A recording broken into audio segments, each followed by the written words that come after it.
yang minta nama untuk putranya, nama yang saya ajukan Muhammad Najmul Ridha. Muhammad Najmul Ridha artinya Muhammad bintang keridhaan Allah Subhanahu wa taala. Semoga putranya membawa keberkahan dalam kehidupannya dan dilimpahi keberkahan dan jadi kebanggaan hidayah-hidayahnya dunia dan akhirat.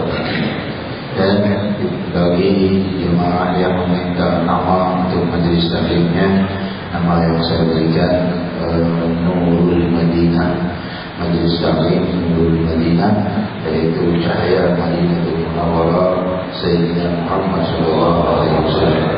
Dan kita dimohonkan semoga majelis taklim ini membawa keberkahan dan menjadi benteng Rasulullah SAW di dalam dakwah sang Nabi SAW. Dan juga kita doakan adik kita Muhammad Raihan Ahmadi bin Muhammad Irfan yang baru saja dikitan hari minggu yang lalu sudah dilimpahi keberkahan oleh Allah Subhanahu wa taala.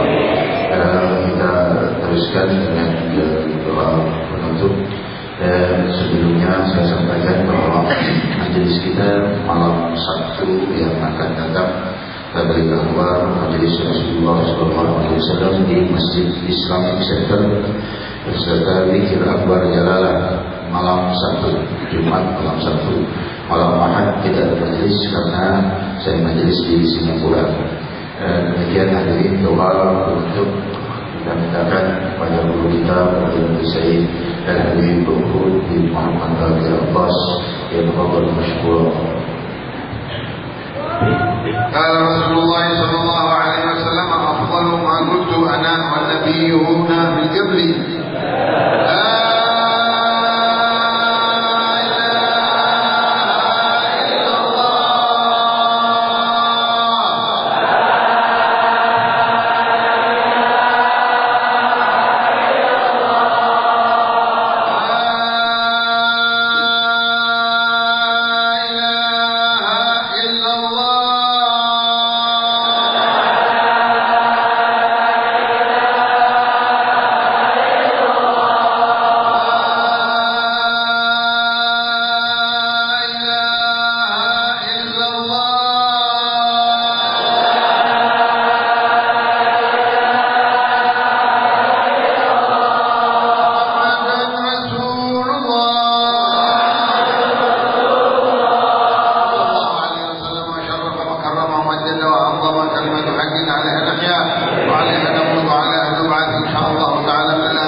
برحمتك يا أرحم الراحمين.